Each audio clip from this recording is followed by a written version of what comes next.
Hello everyone, welcome to Achiever Spotlight. As you know, the Achiever Spotlight is about putting the spotlight on entrepreneurs who are on their way up, blazing the trail, and inspiring other potential entrepreneurs.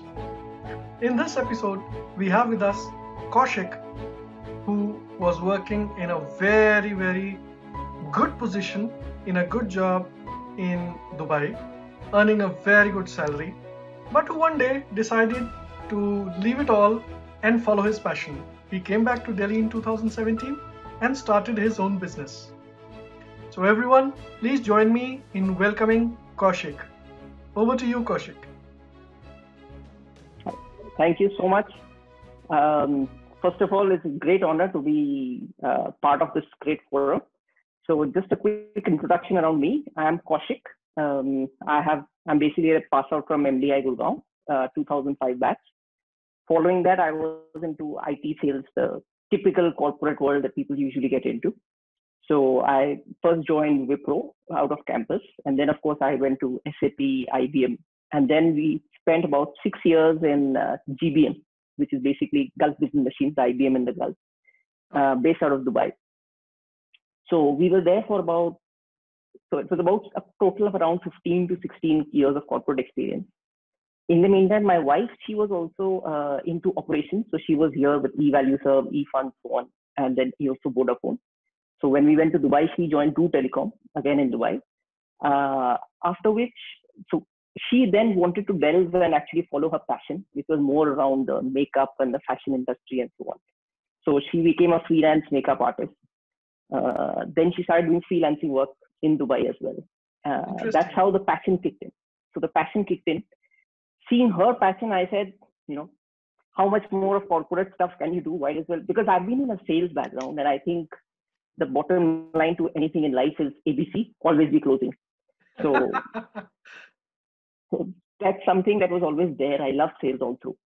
So then so she did a few more courses around that. We decided then to set up the company. So we actually, I did a big deal, a large deal in Dubai just before we left. So it was planned out well in a way that we did the sales, so that I didn't want a situation where I suddenly leave and even the companies and doldrums, any such thing. So we wrapped up things nicely there, relocated back to Delhi in 2017, set up the company on India's 70th Independence Day, 15th August.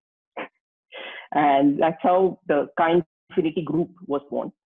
So we have two in that. The first division is primarily into the health and wellness space. So it's a salon that we have. We started operations in late 2017, which of course Arpita, my wife, she was the person who was running operations and so on there as well. This was in late 2017. The other arm we had was the solutions arm, which was more for something where my passion was there. It's around mobiles, and also we have the master franchise of Fixman.com, which is a mobile repairing chain born in India, and of course headquartered out of Bhopal. But yes, we were the NCR master franchise operators. Once we started here, it was a very interesting journey. So first of all, the first challenge that you get is from the corporate world, where everything is already in place, things are in position, you just need to follow the rules. Here you actually land up.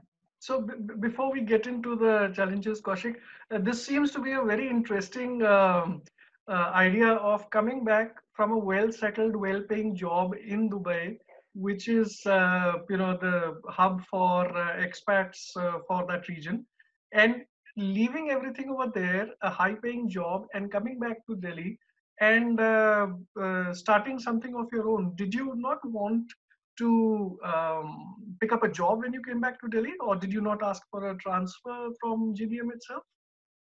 So interestingly, when I actually put in my resignation in GBM, so I in fact told quite a few people that yes, we are starting our own thing. We had a site, etc., already in place, but not. In fact, interestingly, nobody believed me. So in fact, even my boss, he was like, okay, so you're going to one of the Oracles or the SAPs or something else. Yeah, and they never believe it. Yeah. So it actually took a while, because I think it was about 10 to 15 days that it took me, that finally when I showed him the website and he looked at me and he's like, okay, if this is what you really want to do and this is what you're going to do, great, you'll be great at it. But yes, I think it was a major transformation because in fact, I did get quite a few job offers in Dubai as well. So some of my friends there, they wanted me to handle their operations in Dubai since they probably thought that I just want to be in a startup rather than in one of the larger corporates. But it was quite a shock actually. But yeah, I mean, it was, yeah, but I didn't look for something in India also. There were options also that had come up. But yes, that was something we were very clear on because the risk that happens is if you try to do something like setting up a business along with working somewhere, what happens is you basically have a backup plan. Yes. And how it works is that if you have a plan B, your plan A never executes to the way that you want it to work. Wonderful. So, but what inspired you to leave a job and then start something of your own? Was it just an overwhelming passion or was it something else? I think it's a combination of, I mean, of course, you need the passion, you need the good amount of planning. So actually what happens, let's say in the corporate environment also. So for example, I was in sales. So you are going to be primarily knowing all about it when it comes to sales. When it comes to pure delivery, usually what happens as a salesperson is you have an operations manager or an operations team. You complement that person and say, you know what, go ahead with this. Here it was actually where you're a one-person show and you can really figure out how easy or difficult is it because you're doing everything virtually as one person, at least in the first 1 or 2 years. So it was something that we really wanted to do because right from MDI times, I did want to become an entrepreneur, but I didn't know really how massive that passion was. So yeah. Excellent. So you came back in mid 2017, right? Yes. So so about June. And the intent was the moment your wheels touch the tarmac in Delhi, you'll start off something on your own. True. So in fact, when we relocated, all we did was just set up the company. So the company was Ka Infinity, so basically Kaushik and Arpita, and we were a lot into traveling. So during the corporate times also, we've been traveling at least twice every year. So we are both into a lot around Egyptians and Greek kind of mythology and so on. Lovely. So Ka, interestingly, is an Egyptian terminology. It's the undying spirit. So it's like it's the undying spirit that lasts, and that's why Ka, Kaushik and Arpita, as well as Infinities, because we have plans of getting into multiple lines of business. Beautiful. So hence the name concept. Very nice. Greek mythology interests even me, and I've been fascinated by the movies and books that I've read and seen.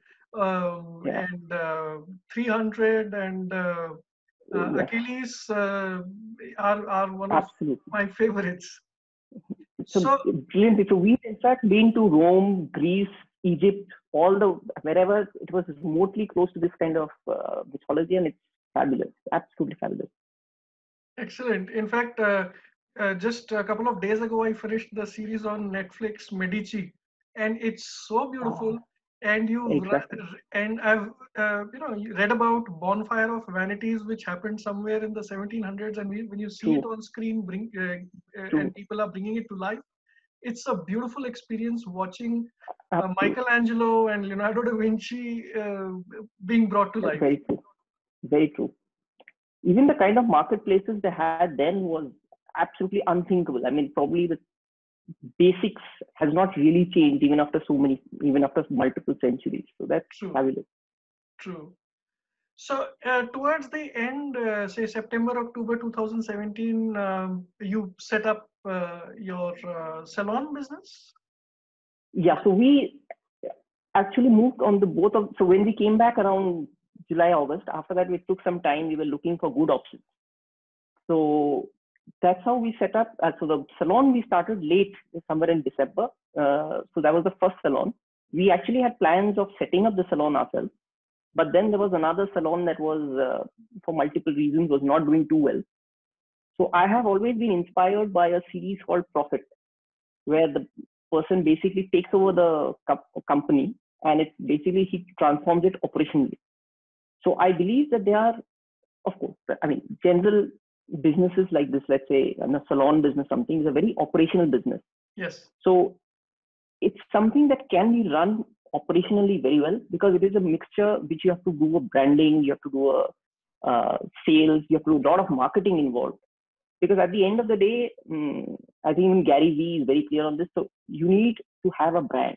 So let's say in 2 or 3 years from now, with the kind of onset of technology which has come in, where everything is just going to be, hey Google, set an appointment, because this is the future. True. So in that kind of a juncture, you will need something in which you can actually have that brand. So when you say, hey Google, if they don't recognize the brand, they will not be having, they will not be setting appointments with the Erigays of the world. Excellent. So before we get into the Fixman business that you started, staying on the salon business, did you have any technology linkage with the brick and mortar salon for either promoting it or its operations, or any connections with tech? Nothing prior to that, but yes, I have a digital marketing background. So I have been selling solutions like TVs, etc., from IBM, which is primarily into marketing software. So I completely and vehemently understand and adopt the usage of technology in any kind of business, especially in today's environment. True. So one of the first things we came and did was we started around digital marketing. So even in salons, for example, the people did not, we were surprised because they were not even using softwares in place. So the salon was doing reasonable amount of business in a month, but for example, nobody had a software. So the staff that you have had their own apathy towards using a software, for the simple reason that probably there will be a lot of constraints that also kick in. So the amount of hera-feri that can happen also decreases. So there are challenges that you face, but yes, it's very, very critical. That's why to have and adopt software into any kind of thing. So from 2017 till today, you've got 2 establishments? Or yes. So we have 2 salons. One in Sector 49. We had another one in Sector 57, which we opened in January. Okay. Timing is a question now that the COVID has come in, but yes, it happened in January, and response was pretty good. So in fact, we now in fact have nail studios also in them. So actually, that's one of the things that happens. So once you start a business, there are many supporting businesses around it, complementary businesses that you can get into. And so, for example, when we realize that a salon is still something which happens, but nail studio, you have a few standalone nail studios, and we have that integrated kind of a model, which has the salon as well as nail studio. Now, for example, Arpita is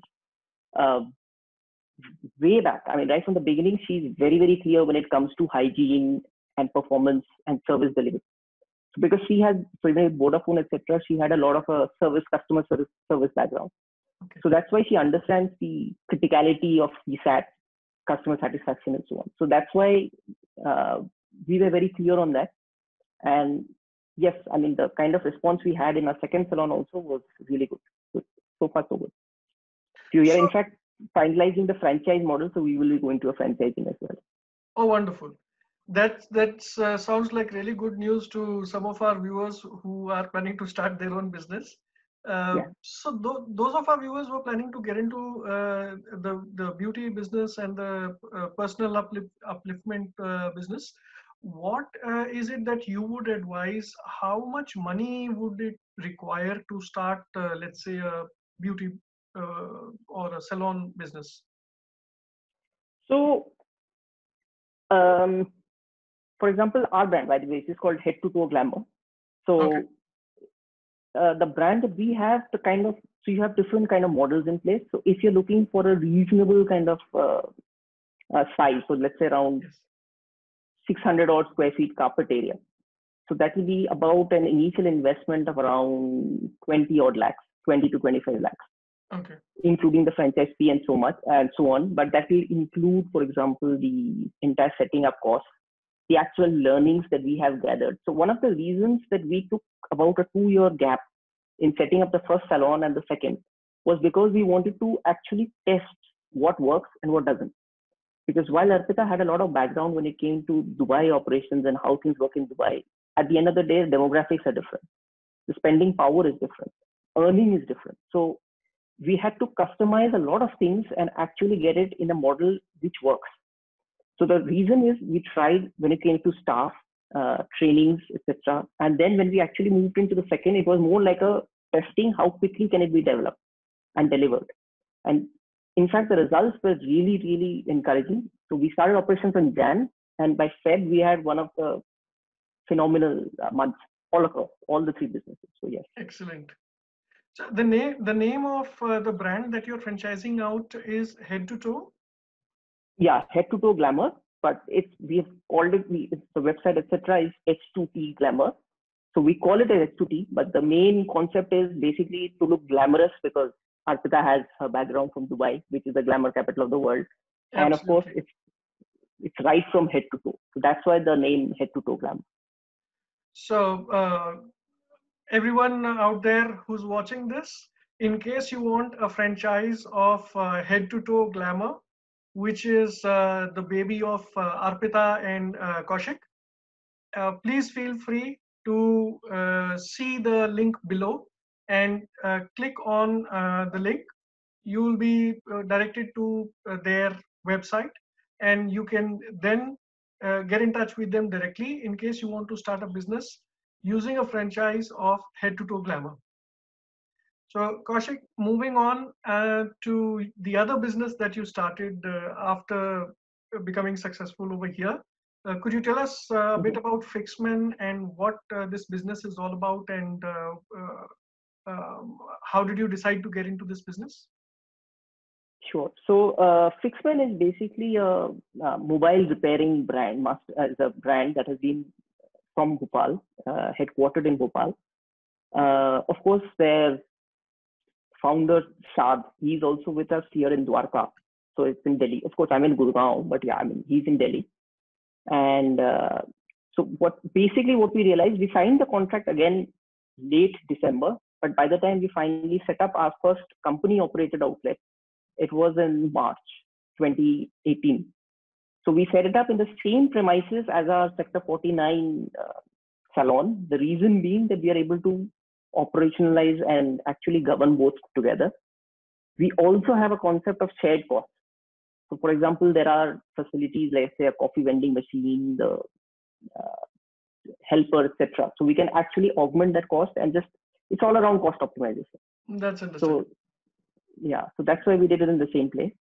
So what happened is when we started off operations in Fixman, so we found that yes, mobile repair is something that is now a virtual necessity. You have people buying the most fascinating of phones, expensive ones, and some issue or the other, probably it can be an accidental slippage. Yes. And believe it or not, we are actually lucky that we have quite a few gyms around, and we came to know that there are many of the, the actual gymmers who just actually conk their phones and they throw it on the ground and against the wall. So as you can see, I'm not one of the gymmers, so I don't mind that they are that they actually believe in this policy. And so yes, so we have so we set up the mobile repairing. That's how we started operations, etc. in March. It was a good about a year's time that we took. Yes, so we had a very good and loyal customer base. Again, the focus was primarily around customer operations. So we were the master franchise for the entire NCR. So from then we had only one store in Janakpuri. We were the second that we started. And as of today, there are 11 stores across NCR. So excellent. Yes, that's what's been a good run.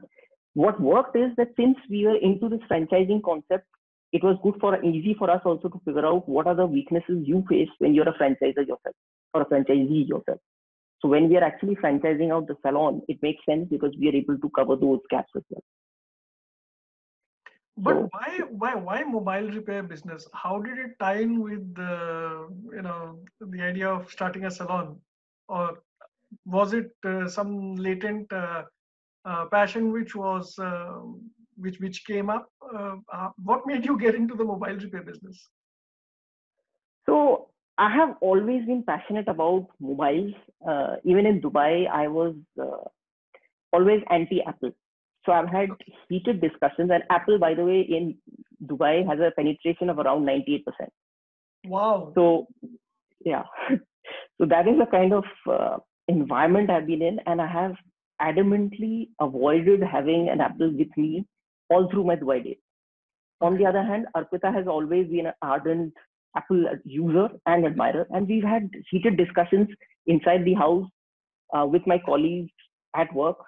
So, and then of course, when I realized that okay, maybe let's try out a BlackBerry. So I have gone through, I think, about 7 or 8 mobile phones in my Dubai stint of 5 years. So it was something definitely that was there. I love switching phones. And what I realized is when we actually came back here also between August, when we came back and before we started the master franchise, so Arpita had an iPhone 6s Plus. So we actually, there was a proper problem with that because although it was bought in Dubai, it didn't have international warranty. So that's how we ended up going to one of the closer markets around, which was in Sector 14 in Gurgaon. And then we realized it's like a absolute, mom and pop store, literal sense, where the guy is having a store. It's just on the first floor. You go in there. He gives you a kacha bill in the back of his visiting card and says, this is the cost, $1,800. You can call me and take your phone back. Yeah. So we realized the necessity is there. People don't have, and especially with an Apple. So if you have the slightly normal phones, like where you have an MI or a Vivo or an Oppo, it's still okay. Because once it goes out of its service contract period after a year, it's still something that you have many stores that can do it. But when it comes to premium devices like Apple, there is no way that you have a good option because even if you go to an Apple store, A, it's brutally expensive. B, there are some things that just don't make sense because if you're going to be told that, yes, I'm going to be like a phone will probably cost you like an iPhone 7 in today's date. Maybe you'll get it for around 20-25K. But if they're going to say that we're going to take 17K and we will give you another iPhone 7, it may not make sense. So definitely the need was there, and especially the kind of penetration that was happening even in India, it was phenomenal with mobile phones. So we were at a time, luckily, where we saw that this is the time when the explosion is about to happen. In the meanwhile, the option came through actually. So Saad also was in touch with us around this for some time. So initially I had told him no, but I knew that there was a requirement. And then only he came back to me because the first option I got was around a normal franchise. So I didn't want to be a franchise. I wanted the master franchise because I knew that the kind of support, ideas, concepts that I bring to the table will be something that will actually help the brand grow. I would have probably gone and tried to build my brand myself as well, but I knew that time that because the salon bandwidth was just not possible. So that is why the best option we got at that time was around the master franchise, and I think today it's one of the best decisions I took. So for those of us who really don't understand what is the need for going into a franchisee and why don't you just start a store of your own, what would you like to share? What are the advantages of taking a franchise versus starting a store of your own? So it's a very, very good question actually, because we have the flavor of both. So we started the salon on our own. So for example, let's say you go for a branded salon, like let's say a Lux or something, that they charge you a franchise fee itself of around close to 15 to 20 lakhs. So your entire setup fee for a, let's say a Lux salon will be close to 50 to 60 lakhs. And that is just the capex. So in all, if you want to consider an OPEX as well, so in a year's time, you need approximately a cash flow of close to 75 to 80 lakhs. So in such kind of high investment businesses, you will prefer to build your own brand because that's what we did. But at the same time, and that's one of the key reasons that even, for example, for the salon, what we did is when we had the franchise model in place. So while we have the larger area as well, which is like 1,000 odd square feet, with a slightly larger investment, we tried to tailor made it so yes, you can get the best of both the worlds at probably an average cost of close to 25 lakhs. So that's something that is reasonable and affordable. Yes.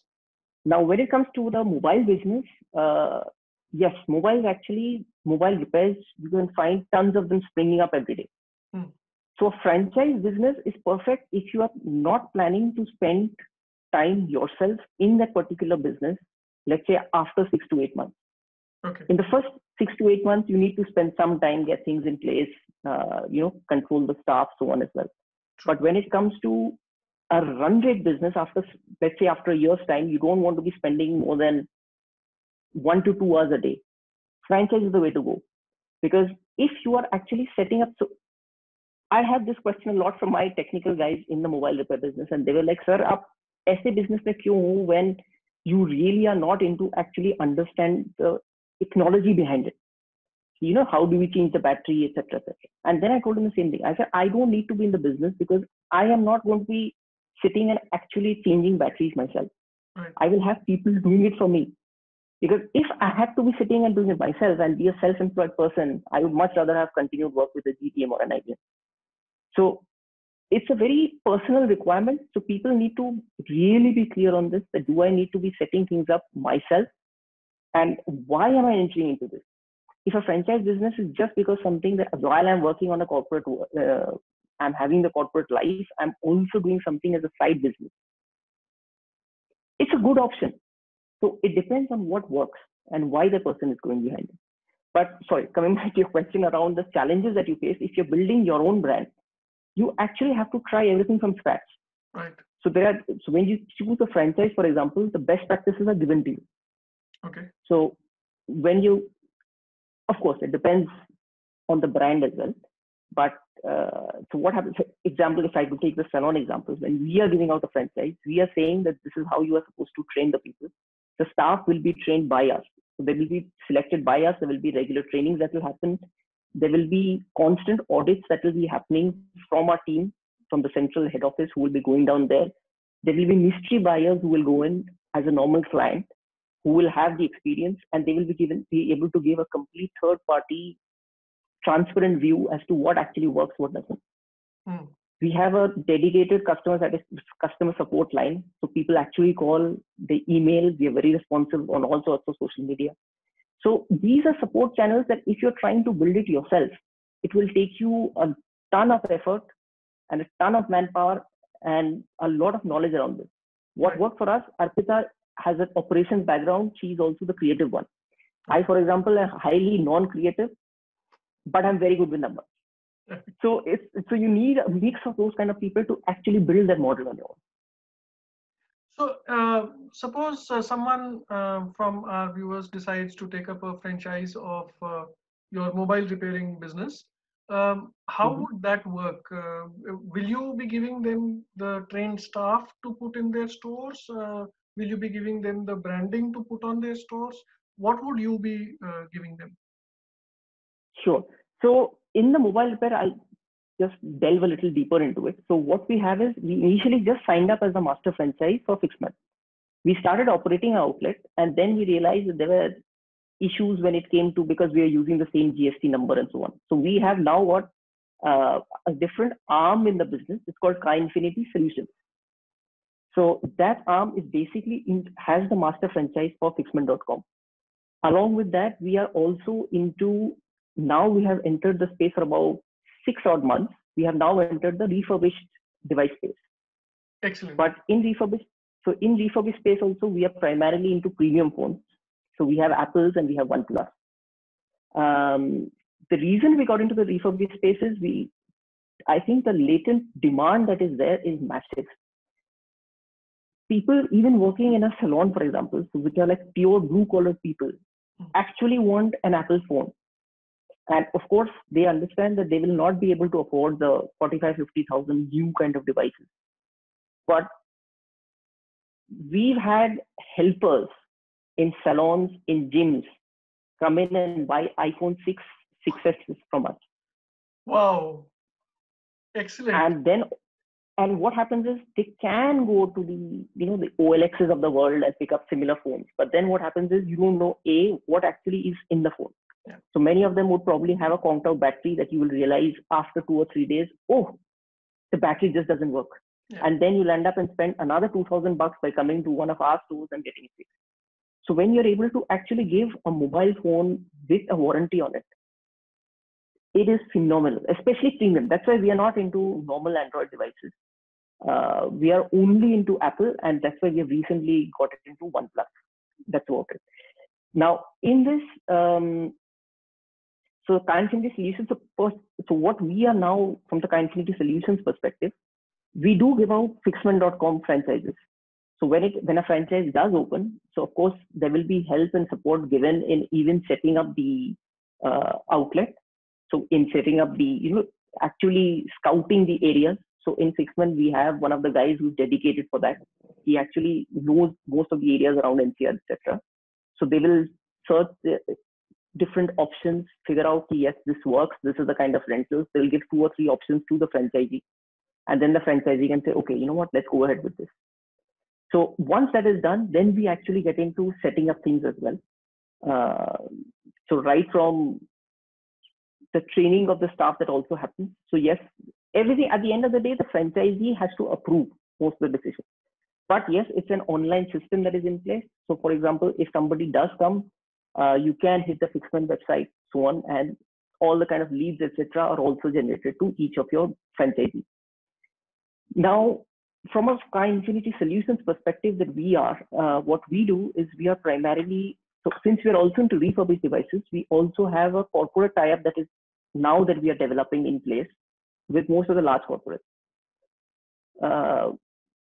Unfortunately, because of the COVID thing, there was a large deal of around 500 refurbished devices that we were about to pick.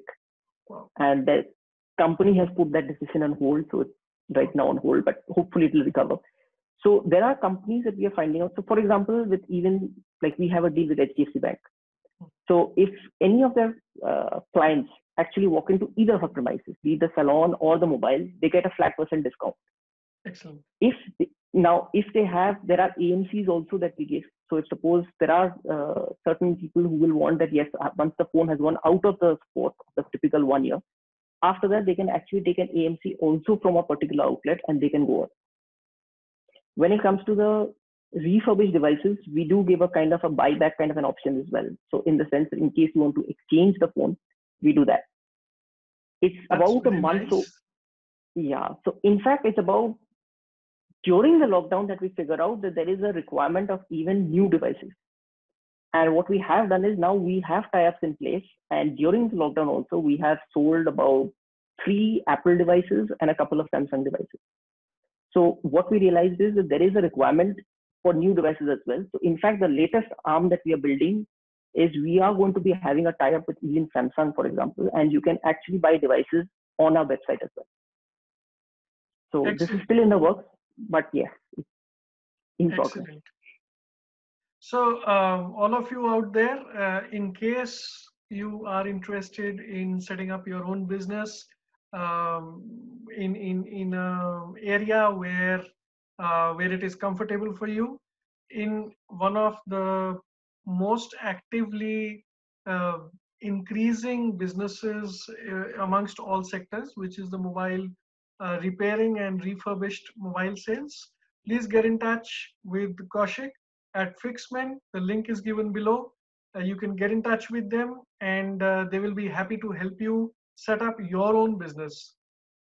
So Kaushik, on a closing note, what would you like to share with our viewers which will help them get inspired to look at starting their own businesses? Because as you know, the jobs are a big question mark right now, and there'll be many people who will be wanting to start their own businesses. What would you like to tell them as an advice from a person who's been working in an excellent organization in the international space and who started a business of his own? What would you like to advise them? I think typical thing is, of course, that you have to follow your heart. However, I think it's very important. This is what we had also done. So you need to, I think, take about 2 days, depends. So you can go for 2 days, you can go for a week. You just need to think it out that why are you trying to get into this? Is it because that you are probably just scared that what if I get laid off in some time and therefore I need to have a backup plan where I cannot get laid off?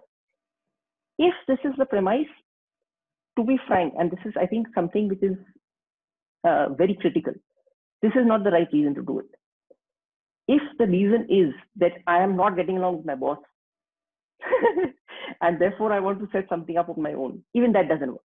Because at the end of the day here, you will be taking responsibility for everything. If it is that right now my boss is telling me to work even at 10 o'clock at night and I'm working 10 hours a day for something which I'm not really able to say that is mine. Even in that case, it's not the right reason. The reason is because when you actually start off on the journey, you will be working 25 hours a day. You will be thinking of everything under the sun. So, for example, me and Arpita, we discussed about what would be the best steps that we can change right till midnight, and right from the morning that we are sipping a green tea, we are back on the discussion. So if you're in a corporate world, you can actually enjoy those things. You can go, you can actually travel around, you can relax, put an out of office auto reply and say, you know what, I'll be back in 2 weeks. That's business material then. Yeah. You can't do that in a business. So you need to be very clear. You need to have an undying passion. So unless you are really clear that you can put in that amount of effort, you can put in that amount of innovation that comes into it, you have the risk-taking ability to actually delve into it, try out a different thing. If you try out 10 things, it's a very high probability that 7 of them won't work. But it's those 3 things that work that will actually make the difference. So it is something, it's a long journey. So usually people think that, if I start something, I'll probably, within 1 or 2 years, I'll be the next Reserve Bank of India printing notes. It doesn't work that way. It really doesn't. So yes, a franchise, for example, if you take a reliable or a reputable franchise, yes, we do have things where you can actually get cash flows going. You can recover the money, maybe let's say in a year or 2. But if you are setting up your own business, and what happens with the business actually is that if you see that something is working. So for example, when we got into the mobile business, and then we realized, this is working. And then we got into a refurbished business. In the refurbished business, we realized that this is a massive market with huge potential and with results. And then after doing that for 6 months, you realize, let's get into the new mobile business. So, and I'm not going to be surprised in another 6 months, we realize, while these 3 businesses are now in a mode where they're actually doing things very well themselves, maybe we should get into something else as well. So for instance, just on this point, Fixman and us, we are actually trying, because of the need of the day is around sanitization, all that with the COVID. We are probably going to get into the sanitization business as well. Excellent. Because we have the manpower with us. So it's a matter of just getting the equipment in place and kickstarting. So that's exactly what happens. We have tie-ups. So in the salon business, for example, we have tie-ups with the laundry guys. To be honest, I myself had even explored the option of getting into the laundry business as an on-demand model or anything. Because it's, at the end of the day, it's going to be the integration that you have, the vertical integration that matters. So you should only get into business if you are in it for the long term. Excellent. And yes, definitely you will have a lot of things around family as well. So many of them will be saying, "Arey, beta MDI करने के बाद या in your case XLRI करने के बाद, mobile में है या अरे salon में है." So you find lots of things like that. So you have to factor in that as well in your mindset that you will get that kind of flack, and it's okay. I mean, it's not really flack. It's like people don't understand what you're doing. So you need to be very confident in what you're doing. Thank you so much, Kaushik. You've really given some golden nuggets. So I'm sure our viewers will be very, very inspired, and their takeaways from today would be to have a passion and build a business because they are passionate about something. Stay focused, have a high level of commitment to stay in it for the long term, and have the patience because things will work out. Thank you so much, Kaushik. We wish you and Arpita the very best in building the 2 businesses that you've already started and all the businesses that you're going to be starting in the near future. Thank you so much. It was an absolute pleasure. Thank you. Goodbye. Thanks. Bye.